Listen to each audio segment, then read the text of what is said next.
اللہ لا الہ الا هو الحی القیوم۔ جامعیت کے اعتبار سے، تاثیر کے اعتبار سے قرآن کی بڑی عظیم آیت ہے، اور اس کو آیت الکرسی کہا جاتا ہے۔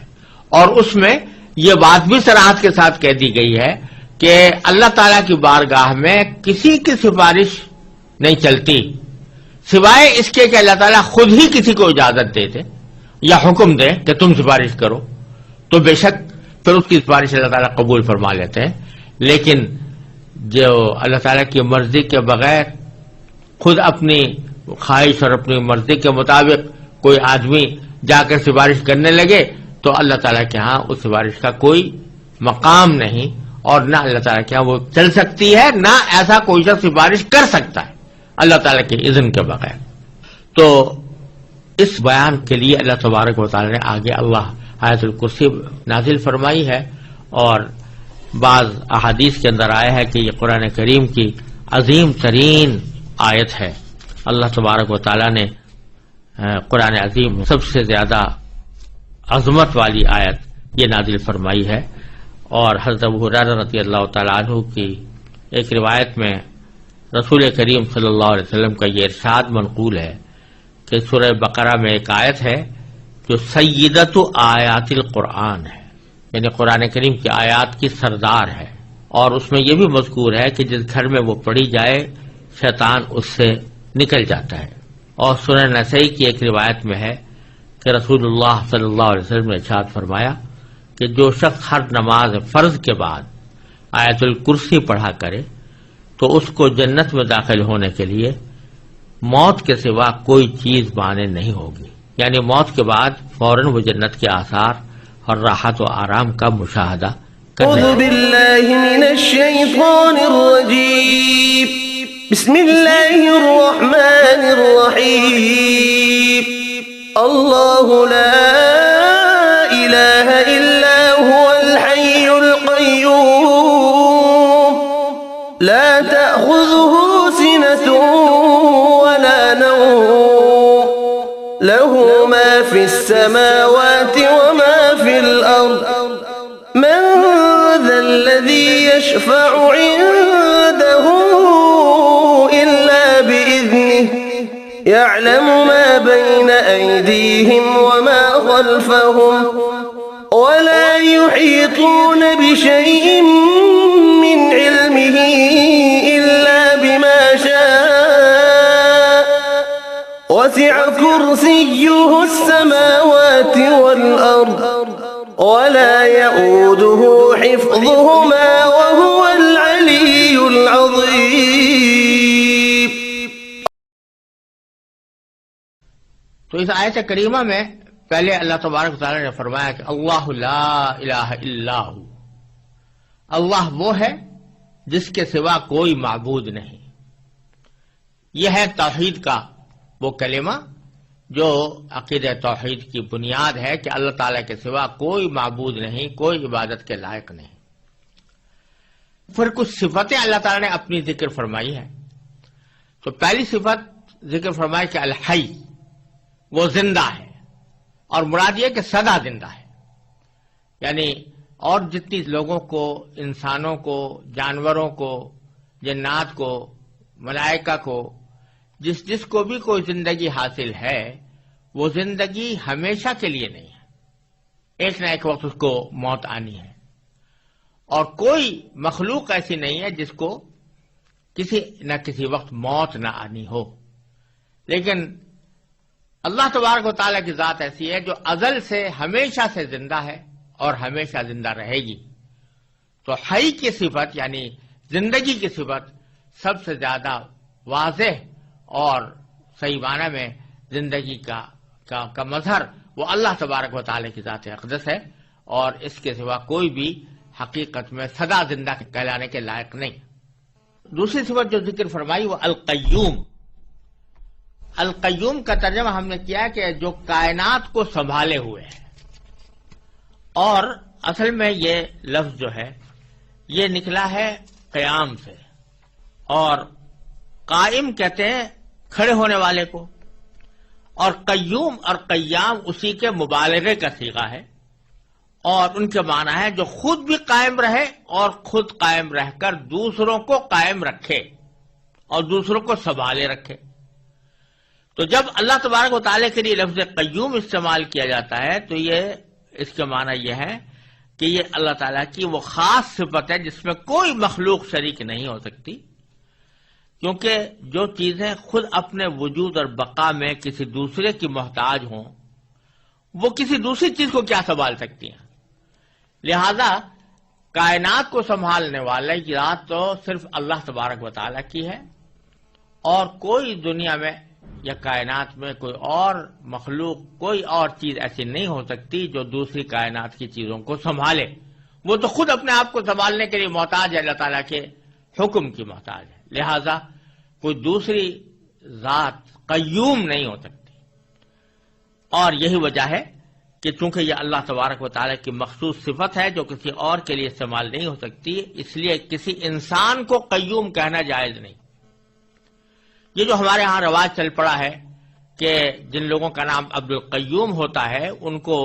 عبد القیوم کے بجائے بگاڑ کے صرف قیوم بولتے ہیں، ایسا کہنا گناہ ہے، کیونکہ قیوم آپ کسی انسان کو قیوم کہہ کر بلا رہے ہیں تو گویا اس کو اللہ تعالیٰ کی مخصوص صفت اس کی طرف منسوب کر رہے ہیں، اور اسی کا نام شرک ہے۔ اگرچہ یہ چونکہ بے خیالی میں ہوتا ہے اس لیے ہم اس کے اوپر کفر اور شرک کا فتویٰ نہیں لگائیں گے، لیکن اس طرح کرنا جو شرک کی علامت ہے، ایسا کوئی عمل کرنا جو شرک کا مظہر ہو، یہ کسی طرح بھی جائز نہیں ہے۔ ہمارے ہاں جو رواج پڑ گیا ہے عبد القیوم کو قیوم کہہ کر بلانے کا، عبد الرحمن کو رحمان کہہ کر بلانے کا، عبد الرزاق کو رزاق کہہ کر بلانے کا، یہ بہت ہی غلط طریقہ ہے، اور اس میں اللہ بچائے شرک کا اندیشہ ہے، لہذا اس سے ہمیشہ پرہیز کرنا چاہیے۔ پھر اللہ تعالیٰ نے فرمایا کہ لا تأخذہ سنۃ ولا نوم، اللہ تبارک و تعالیٰ کو نہ کبھی اونگ لگتی ہے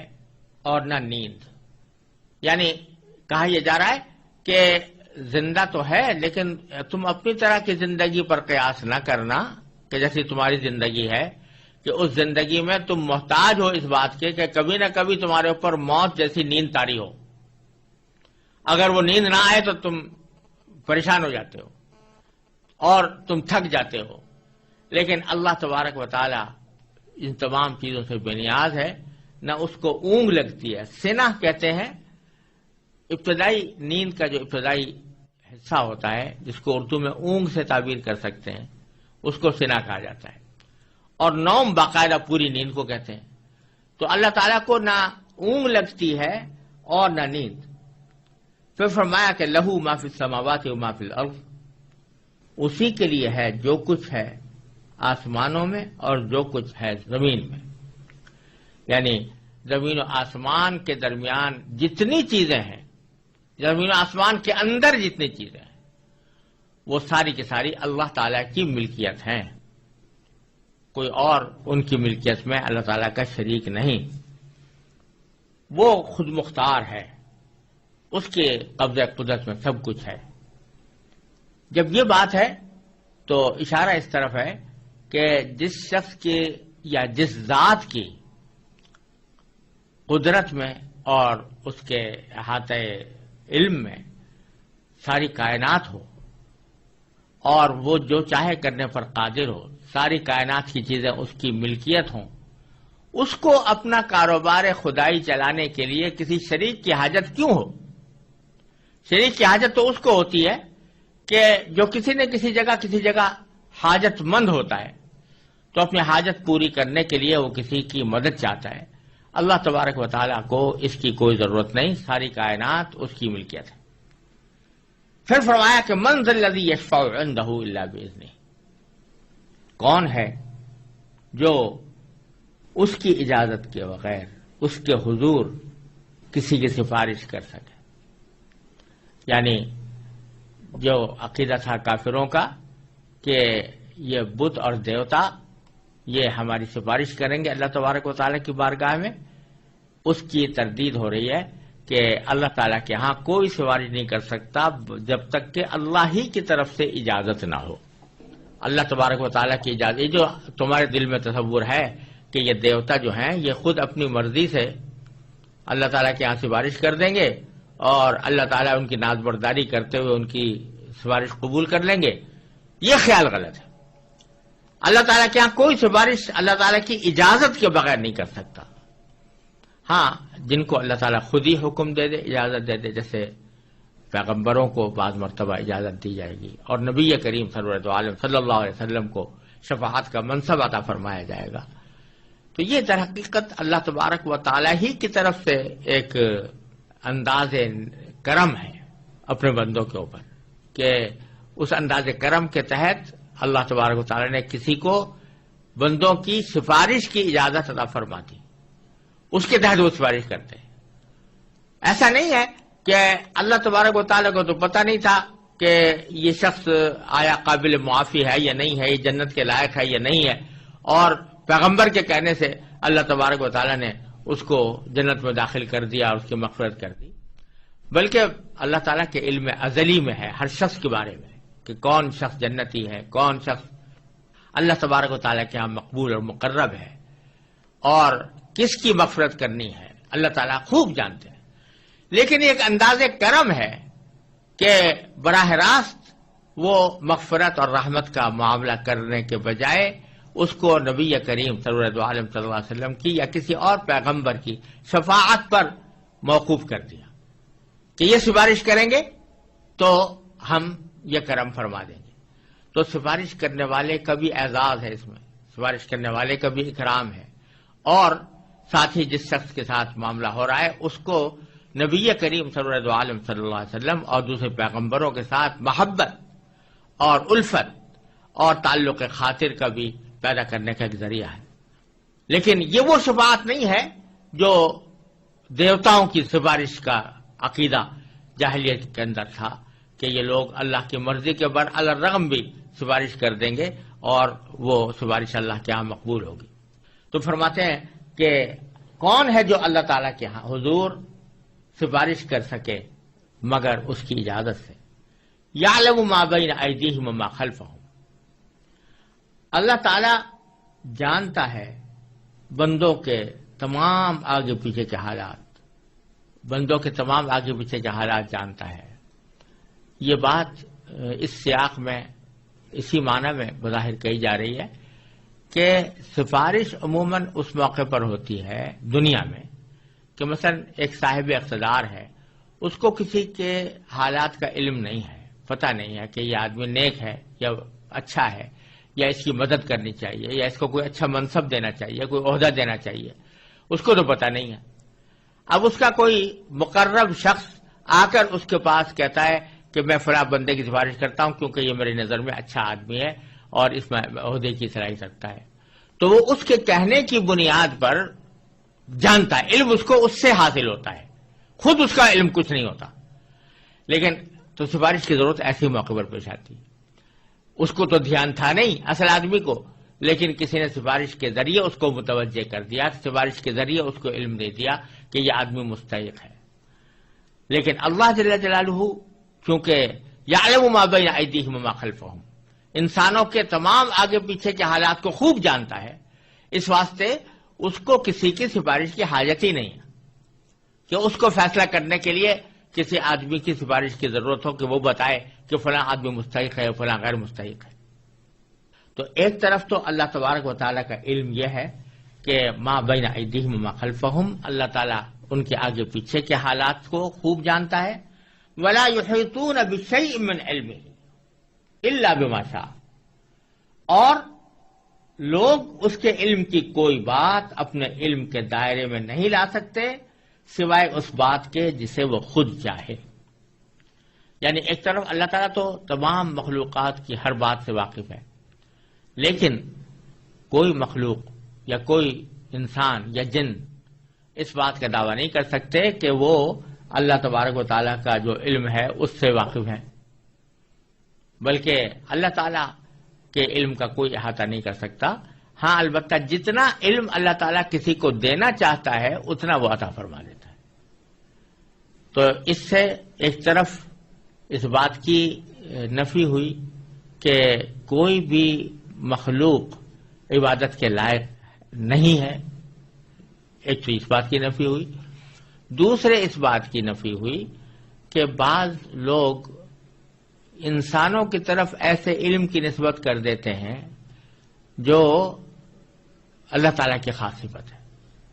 علم غیب اللہ تعالیٰ کی خاص صفت ہے، اس کو انسانوں کی طرف منسوب کر دیتے ہیں. تو اللہ تعالیٰ فرماتے ہیں کہ یہ علم غیب کسی کو نہیں ہو سکتا، کوئی مخلوق اللہ تعالیٰ کے علم کا احاطہ نہیں کر سکتی الا بما شاء. ہاں، جتنا اللہ تعالیٰ دینا چاہتا ہے وہ دے دیتا ہے. تو اپنے انبیاء کرام کو غیب کی باتوں میں سے جتنی باتیں اللہ تبارک و تعالیٰ دینا چاہتے ہیں وہ اپنے انبیاء کرام کو عطا فرما دیتے ہیں. ذالک من انباء الغیب نوحیہ الیک، فرمایا قرآن کریم نے کہ غیب کی خبریں ہیں جو ہم آپ کو وحی کے ذریعے بتا رہے ہیں.